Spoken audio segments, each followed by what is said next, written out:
one of the best things that we do is we show consistency. So on the very first day, especially during the lunch hour, I'm going to walk in, I'm going to smile like I'm having the greatest day ever, and I'm going to shake every single kid's hand that I can, and I'm going to ask them their name. When they tell me their name, I'm going to repeat it. And the next day, I'm going to say hello. And yeah, there are some kids that just look at you crazy. They won't even touch your hand. They won't even speak to you. But every day, I'm still going to smile, and I'm still going to want to know your name. And eventually, somebody, most of them say, "Who are you?"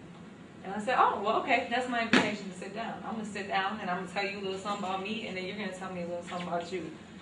That method alone, I have yet to have a single kid that did not open up to me. I don't know a single youth that I've attempted to get to know that hasn't let me in. And that's the same with all of us. Pretty much, we talk to the students, we shake their hands. My method sort of is a jokey type of method. Okay, I joke with the students. They come through the door, I mess with them a little bit. You gonna smile today? Why you not smiling? What you frowning about? You show a little concern in those areas. Then they smile the next day at you when they come through the door. They'll smile, and then the next day you see them.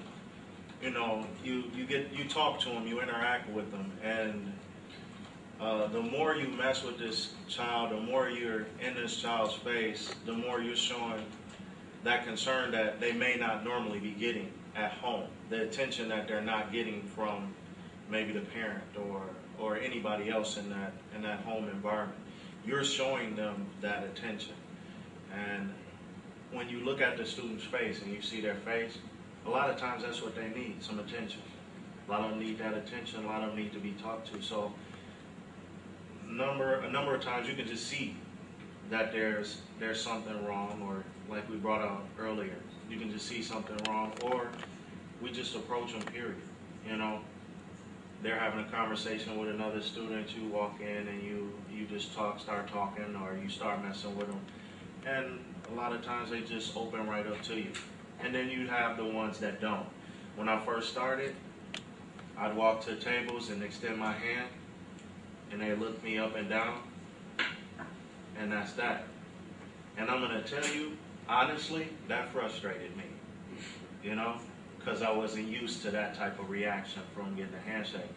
But I'm going to tell you, a week later, the same people that were acting that way or responding that way were trying to talk to me now, trying to say something to me because their friends opened up to me, and now, or opened up to one of our other friends they've opened up to, and now they're telling them that, hey, they're okay. They're okay. They're just concerned about us, this, and that. They're not safety. They're not, security. They're not trying to get you in trouble, this, that, and the other. They're trying to help you. And that's what opens the door to us being able to interact with. It's important to know that when we go into a school, yes, we target 150 youth that we work one-on-one with. But we feel responsible for the environment of the entire school. There is no student that's going to turn away from us. I do believe that shaking somebody's hand and smiling sets a tone for the day. You know what I mean? It could just be a student that's kind of lost in la la land. You simply go up and say, "Hey, your hair looks nice today," and they smile, and that sets a tone for what the rest of the day is going to be like. So yeah, the relationships that we build, even on a positive note, are extremely important to us because we want to be versatile. There's going to come a point where that student may be going through something for just one day. Not every person struggles all the time. Sometimes they just need one day. And we're not saving ourselves for the chronically disruptive students. We want to be there and readily available to everybody. It's difficult for the teachers to have that type of contact with the students, and it's all right. That's the importance of you all. In some occasions, I believe that it can be difficult. For some teachers, they have that skill where, even though they're teachers, they can connect. And for some teachers that don't have that skill, that's where VFZ fills in. If we can be the tool that teacher can use as well as that same student can use to be able to help their relationship out in the classroom, that's what we do. That's what we do. We're here for that. And it's very, touching back on what Ron said, you don't know, even even I know that the whole conversation has been targeting kind of those troubled kids, but like we said, we target the whole, how we connect with the whole school. I mean, even some of the teachers' pets, even some of the kids that are on the teachers' A list, we connect with, because it's very important that we connect with all, because we don't want to leave nobody out. We don't want to allow somebody to feel like, well, VFZ is only working with them, or they're only working with them. What about me? What about my needs? Everybody, I have not yet seen a Brady Bunch family. I have not yet seen a Bill Cosby family. Not yet. Everybody's going through things. Everybody's dealing with things. And so we're here for all. And we're trying to help out, even if it is talking to a teacher. Even if it is a teacher that comes to us and say, you know what, can you conversate with our classroom? If they're, you know, my classroom rowdy, is there a way that you guys can help me calm my classroom down so that I can be able to teach? We're there for that. Just like the students that we were saying, some kids don't open up to us right away. The fact of the matter is we've done that with teachers. And we've had to prove our purpose to the teachers as well. Because anytime somebody new comes into your life, you question what their motives are and what their purpose is.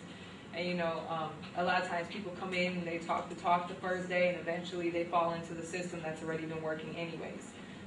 And I think once for the adults and for the students in the building, when they see our consistency and they see that we really are walking the walk and we mean what we say, eventually students, teachers, parents, administration, violence-free zone, we eventually become a family and we start working together within school.